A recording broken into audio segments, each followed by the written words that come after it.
What's up, everybody, and welcome back to OpenStax Algebra and Trigonometry, Chapter 9, Section 1, Verifying Trigonometric Identities and Using Trigonometric Identities to Simplify Trigonometric Expressions. Let's do it. So this question is saying cosine is even, but sine and tangent are odd. What about cosine squared, sine squared, and tangent squared? Are they even, odd, or neither? Okay.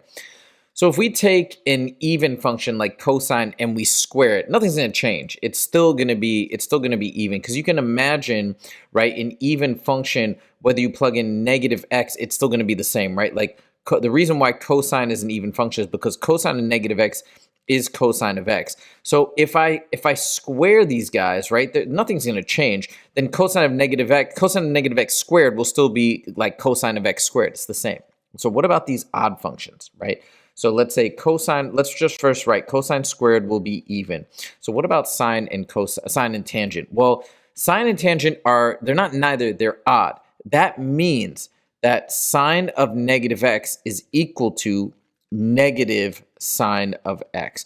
So what about sine of x squared, right? Because sine squared x is really sine of x squared. So let's imagine what this is. So now if I plug in negative x here, it'll be like sine of negative x squared. And sine of negative x, we already know that's just negative sine of x. It's like moving that negative there. And then if you square that, it's going to go back to positive sine squared x, which means plugging in a negative x doesn't do anything. It'll be the same story for tangent of x, because tangent of x is odd, which means tangent of negative x is negative tangent of x. So you square it, comes back to, tangent squared x. So that means that all three, sine squared, tangent squared, and cosine squared, are all going to be even done.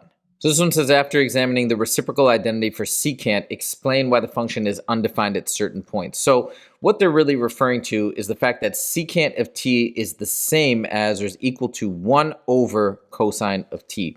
And we get to places that are undefined whenever we're dividing by 0. So this is going to be undefined whenever cosine of t is going to equal 0. When does cosine equal 0? Well, if you remember from the unit circle, it's at 2 spots. It's at pi halves and then 3 pi halves, and then every coterminal angle thereafter. So these are the points plus, 3 pi over 2 plus 2 pi, so on and so forth. But anyways, so those would be the points where it would be undefined. It's the points where cosine would be 0. That's how you do it. Done. So for this one, we're just meant to simplify. We're multiplying sine of x times cosine of x, and then times secant of x. But remember, secant is the same as the reciprocal of cosine. It's 1 over cosine of x, okay? Well, that means these are going to cancel out, right? And then we're left with just sine of x, boom, done. So to answer this one, I just wanted to put up some of these trig identities that might come in handy here that we're using. So just remember, right, we're kind of looking at these ones, maybe these ones. These are the good ones that we're going to use right now. Don't worry about the rest. So I'm going to say that tangent is the same, right? It's the same as sine of x over cosine of x. And then I'm going to leave sine of x as is, right? And then plus secant of x, I'm going to change that to 1 over cosine of x. And here it says cosine is equal to 1 over secant. So that's kind of the same thing. So secant is 1 over cosine of x and then times cosine squared x. So now we can do some canceling out, right? We've got cosine over cosine, so that's going to cancel out. That's going to be a regular cosine of x. And then here we have sine squared. So now we got sine squared x over cosine of x plus cosine of x. And now if we want common denominators, I'm going to multiply this cosine of x by cosine of x over cosine of x, right? I'm allowed to do that. That's the same as 1, right? So now we get sine squared x over cosine of x plus cosine squared x over cosine of x. Now we have common denominators. And now we can use this nice Pythagorean identity that says sine squared plus cosine squared is 1, and they have common denominators, so that's allowed. So that's just 1 over cosine of x. Then we come back knowing that 1 over cosine of x is simply secant. So the fully simplified version is just secant of x, boom, done.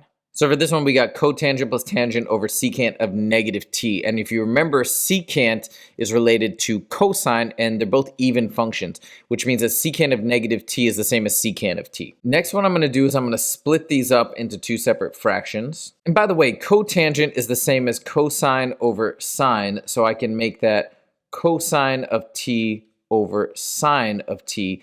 And secant is the same as 1 over cosine. But if it's already in the denominator, 1 over cosine means I just have a cosine in the numerator. Likewise for tangent, tangent is sine of t over cosine. And again, I can move that secant up as a cosine on the numerator. Now these are going to cancel out, so I'm left with just sine. Here we're going to get cosine squared. So now we have cosine squared t over sine t plus sine t. And I'd love to get common denominators again and combine these. So if this is over 1, I'm going to multiply it by sine t over sine t. And now just to make more room, now we have cosine squared t over sine t plus sine squared t over sine t.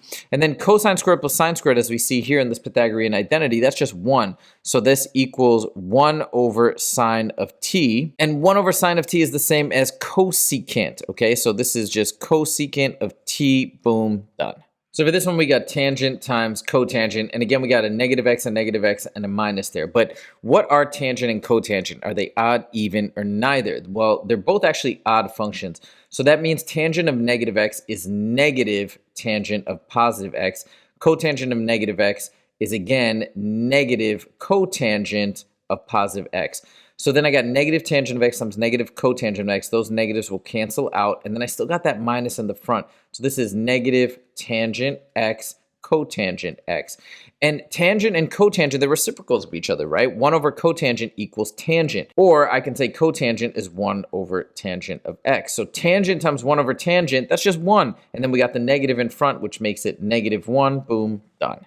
So for this one, I'm going to start with this because 1 over secant squared is the same as cosine squared because 1 over secant is cosine, right? We can see that here. So 1 over secant squared is cosine squared. And this is just theta. Instead of x or t, they're using theta here. Sine squared I'll keep as is. And then we got this, but we're going to come back to this because sine squared plus cosine squared, that's nice. That's right here. That's just 1. So look how nice this is just simplified. This has just gone to 1. Now we can deal with this. 1 plus tangent theta squared. I see that here, right? It's the same as tangent squared x plus 1. So that equals secant squared. So that entire numerator just becomes secant squared theta. And now the denominator becomes cosecant squared theta. Now I do have over here that secant over cosecant is tangent, which means that secant squared over cosecant squared is tangent squared. So this simplifies to tangent squared theta plus 1, which brings us again back to this same identity because tangent squared theta plus 1 is secant squared x in this case, but in this case it would be secant squared theta. So we got secant squared theta for the win, boom, done. So for this one, we're going to start with the 1 minus cosine squared x. So you might not know exactly what to do with that, but if you look at this nice Pythagorean identity here, since it says sine squared plus cosine squared equals 1, if I subtract cosine squared from both sides, I get sine squared x equals 1 minus cosine squared x. And that's what I have up here. So I can just sub in sine squared x over tangent squared x. Now, if you remember, tangent is really sine over cosine. So now I have sine squared of x over, and then tangent, I'm rewriting that as sine squared x over cosine squared x. It's kind of a fraction in a fraction. But this is the same as dividing by tangent squared x, which is the same as multiplying by the reciprocal of this, which means we got sine squared x times, and I'll put that over 1, cosine squared x over sine squared x. And guess what? These cancel out, and we're left with cosine squared x. So this entire thing just simplifies to cosine squared x. And now we've got cosine squared x plus 2 sine squared x, which again can be broken up into sine squared x plus sine squared x. So why am I doing this? Why am I breaking this up? Because I know from this identity that sine squared plus cosine squared is just 1. So now I have 1 plus sine squared x. And there's nothing more we can do with this. So this is the final answer. Done. So for this one, we're going to start by converting secant into 1 over cosine of x and cosecant into 1 over sine of x. And by the way, this just means they want everything at the end to be in terms of sine of x, okay? So we're gonna start with this step. And by the way, why did I do this? Well, you know, they said we want to end in sine, so hey, here I do have a nice sine, so it's starting to look good. And some of this is gonna be a little trial and error in terms of what's the correct move, but let's at least go with this. And now the next thing I want to do to simplify is I want to consolidate these. I want to get them to have a common denominator, because that's going to allow me to multiply by the reciprocal of the denominator and simplify a little bit. So to get common denominators, I have cosine here, sine here, so it's going to have to be sine of x times cosine of x.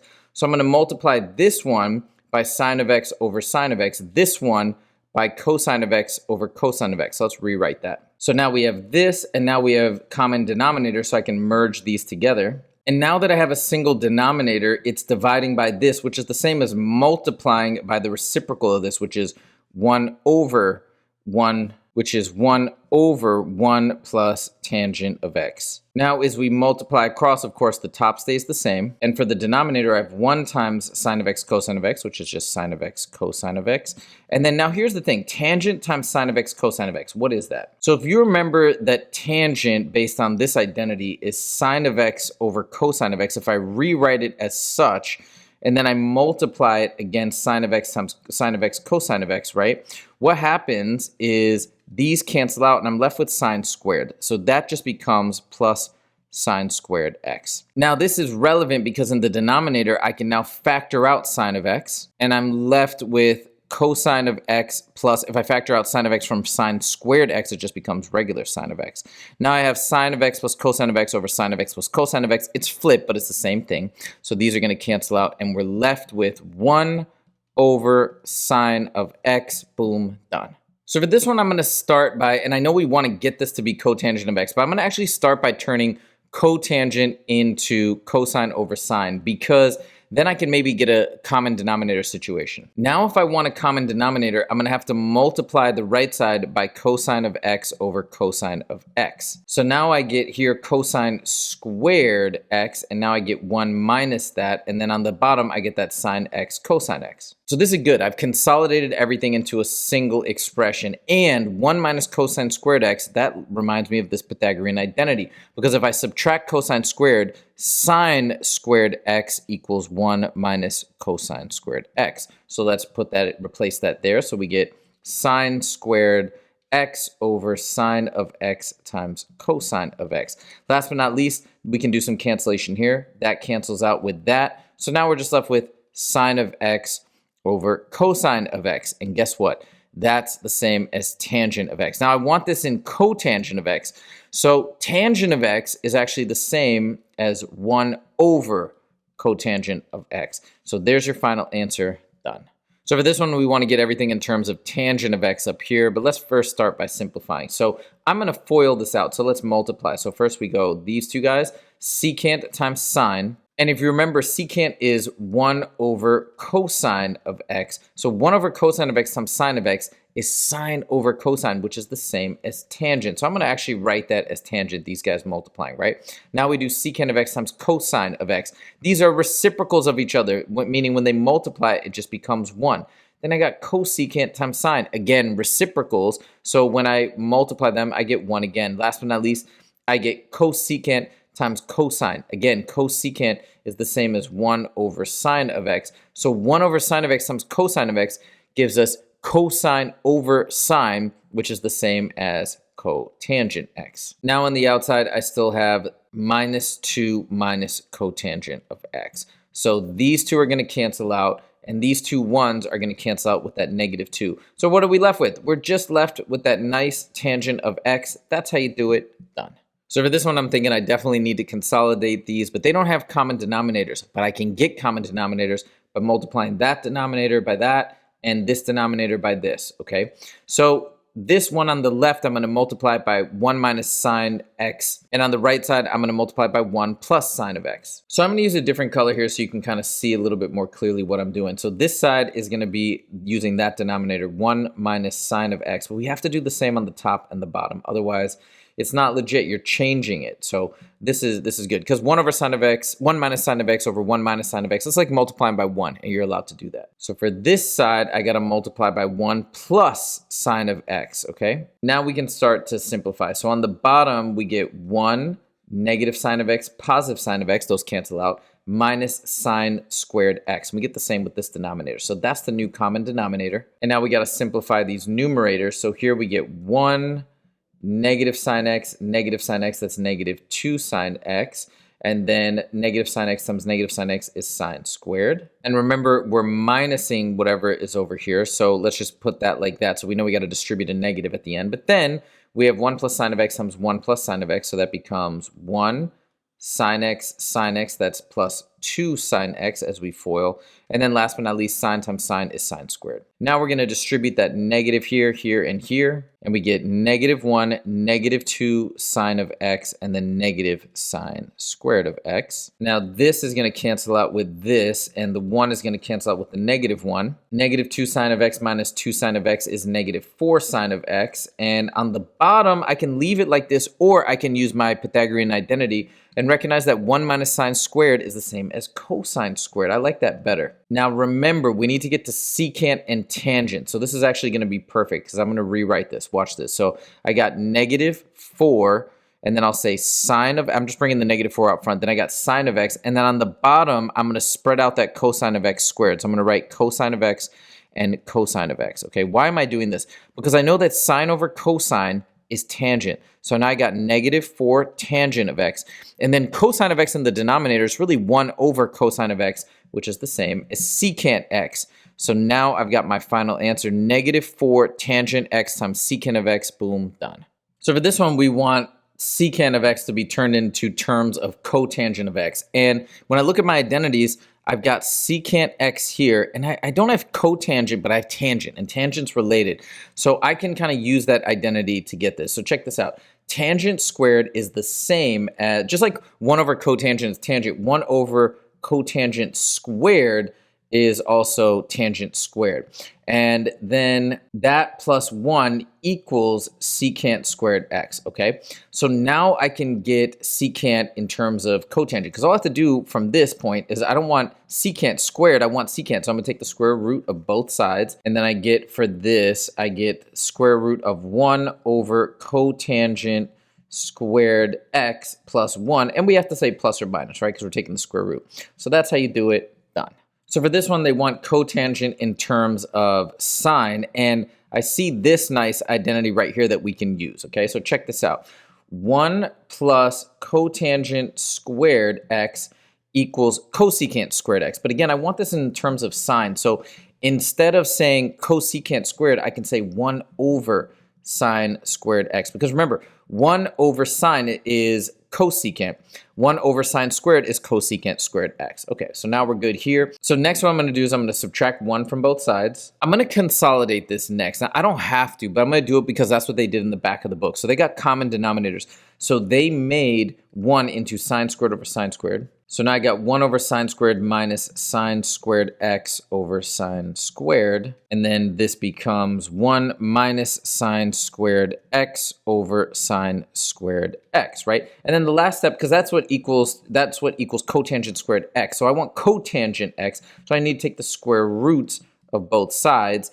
And I can have the square root of the top, that's fine. But the square root of sine squared, that's actually sine. So I can simplify this as the square root of 1 minus sine squared x on the top over, and the square root of sine squared x, as I mentioned, is just sine of x. And then we still need a plus or minus. So that's how you do it, done. So for this one, we're trying to verify this identity. And what I'm going to do is I'm going to leave the right side alone, and I'm going to try and get this left side to look like this right side. So my first thought, and by the way, you're going to have some trial and error here, but my first thought looking at this is I see a cosine cubed and a cosine. I can factor out a cosine. So I'm going to start there, and I get cosine times 1 minus cosine squared, right? If I redistribute, you see I get back to here. So you know we've done this correctly. And guess what? 1 minus cosine squared x, that reminds me of this identity, which if I subtract cosine squared from both sides, I see that sine squared x equals 1 minus cosine squared x, which means that this can be replaced with sine squared x. And guess what? That's what we have on the right side, so the identity has been verified, boom, done.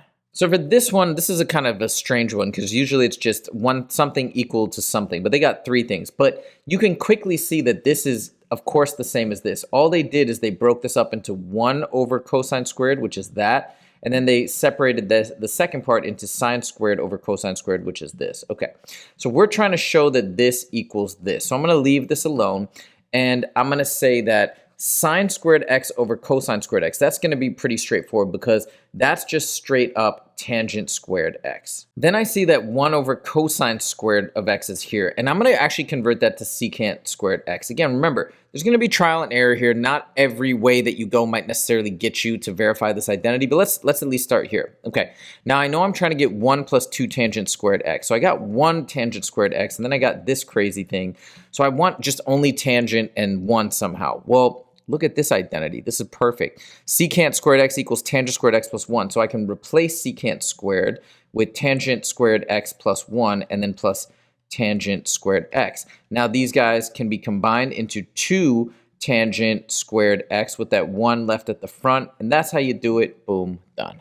So what I'm going to do here is I'm going to leave the right side alone and trying to get the left side to equal the right side. And I'm pretty sure I'm going to have to use these Pythagorean identities because everything is squared, right? So first of all, I've got tangent squared x, and I know that tangent squared, if I isolate it, is equal to secant squared x minus 1. So let me write that out. And that's pretty cool because I do want a secant squared on this side. So let's start with that. So we got cosine squared x minus, and then in parentheses, secant squared x minus 1, like so.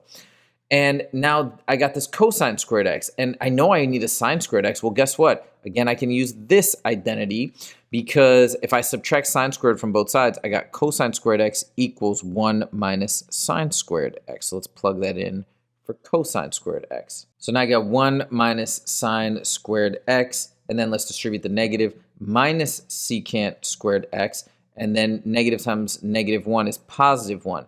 Now these guys combined, we got 2, and we still got the minus sine squared x minus secant squared x.